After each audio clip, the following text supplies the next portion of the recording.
Hello guys, welcome back to my channel. Today I'm going to be showing you how to do these 3 super trendy designs. They're really easy. Hope this video helps you out. The first design I'm going to show you is the ombre nude one with the 3D lines. I started with my nude base. I got it from Amazon. It will be linked in the description of the video. I'm using these 2 colors from Tracy Nails Colorland gel line and this no wipe rhinestone gel from Lizette Gel Nails, I believe. And this is the brush I'm using. I started with the French, super basic, simple.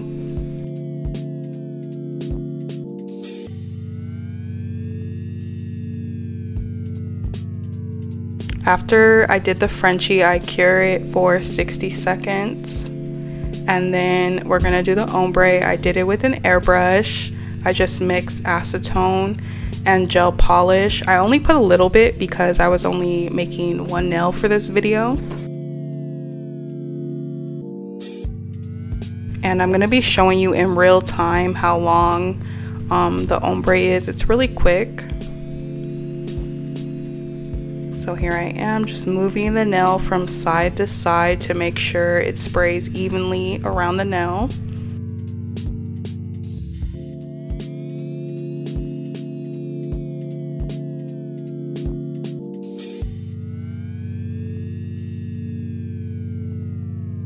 And once I'm happy with it, I went ahead and cured it in the lamp for 60 seconds. Here it is after those 60 seconds, and I'm going in again with the airbrush just to make the color more pigmented.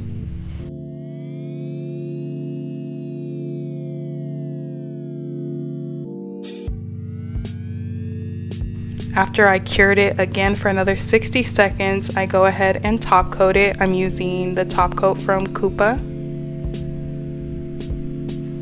Once that is cured, we're gonna go in with our rhinestone gel. This is my current favorite. And we're just gonna do the swirls, super easy. Once I did these 2, I did cure it so it didn't get all messy. I wanted it to keep that shape. So here's the other side. I just did 2 little swirls, cure that for 60 seconds. And this is it cured, and that's the design finished. You don't need to top coat it because the rhinestone gel is a no wipe. So it's perfect and done. The second design is going to be a 3D cherry. I'm using this red from Valentino, this green from Tracy Nails Colorland gel, and the white is also going to be from Valentino. This cherry design went viral because of my pretty set. Here's her gorgeous nail set. This is the person I originally recreated. You're gonna start with a low Frenchie in white or whatever color you choose.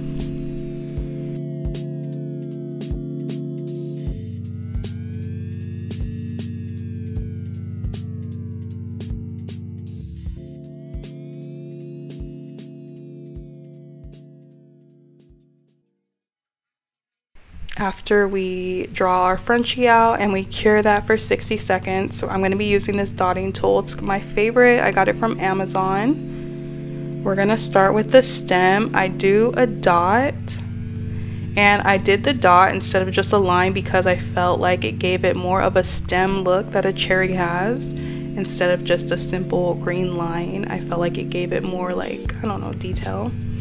And I just drag it down. The only thing I would have done differently now watching this back is I would have made that line curve a bit more, but it still came out super cute.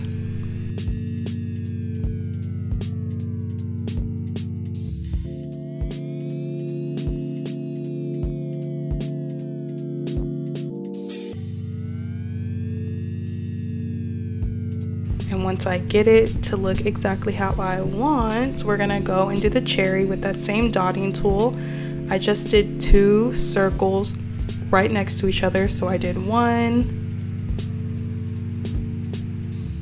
and then the second one right next to it, so it kind of had that dip effect at the top that a cherry has. And once I got those down, I just kept messing with the circle and making it a bit irregular. I think that's what makes the cherry actually look like a cherry. If it was a perfect circle, it would look more like an apple. But cherries they're unique shapes and they're different shapes. They don't, you know, have a perfect circular body. So yeah, I just kept, I don't know how to describe it. I just kept moving around the dotting tool, making the cherry bigger because that's another thing with the design. It's a big old cherry. Once I got it to how I liked it, I cured it for 60 seconds. And then I went in with the rhinestone gel, the same one I used for the first set. I'm going to use that for all 3 designs. And I got a big old glob of it and I just put it on top of the cherry.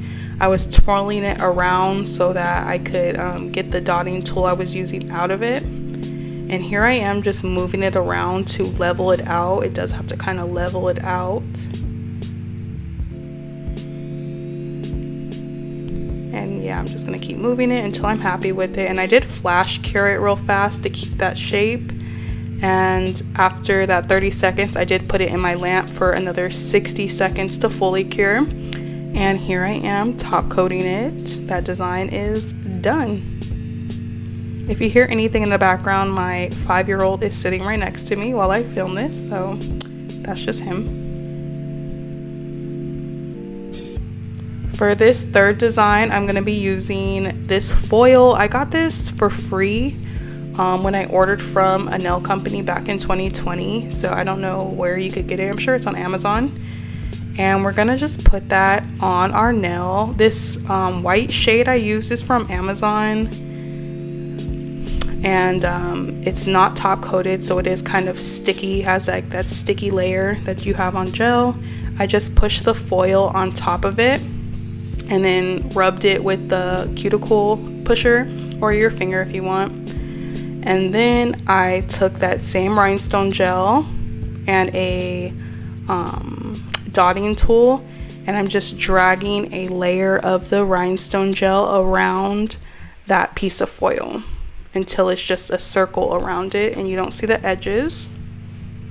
And then I cured it so it didn't move, and here I am going back in with that rhinestone gel and making those lines that you see that surround it, if that makes sense. This design was kind of hard to film because as I was filming it, it didn't look like it was in focus, so I was getting kind of frustrated. So hopefully you can just kind of see what I'm doing. But yeah, after I was happy with how the lines looked, it is gonna look messy. That's just how it goes. The messier it is, the better the design comes out. I did cure it for 60 seconds, and now I'm gonna go in with the chrome gel. This is from Dime Nail Supply. I have a code with them. It's DOM10 that will get you 10% off your order. And I did want to include that I saw this tutorial from Addie's Nails first. I want to give her full credit because she's an incredible artist and I love all her work. But yeah, you're just gonna take that gel and just go over all the rhinestone gel. It could be a little messy. It doesn't take away from the design. You'll see I kind of like go over, and some places I miss. It just, I don't know how to explain it, but it still is gonna come out so cute. I don't think there's really a way to mess this design up. It is a little tedious, and some people will use chrome powder instead of the gel. I don't like chrome powder, so you know, that's not for me. I shouldn't say I don't like chrome powder. I like gel more than chrome. I will only use chrome if I will only use chrome powder if I absolutely have to. But yeah, once you cover all the rhinestone gel, you're gonna go in and top coat it. And once it's top coated, we're gonna get a glob of the rhinestone gel and put it on top of that little foil so it looks more like a crystal. And then we're gonna cure it and it's done. And those are the 3 super trendy designs I see going around. I hope this video helped you guys. Don't forget to subscribe. There's gonna be a lot more videos coming. And yeah, thank you for watching.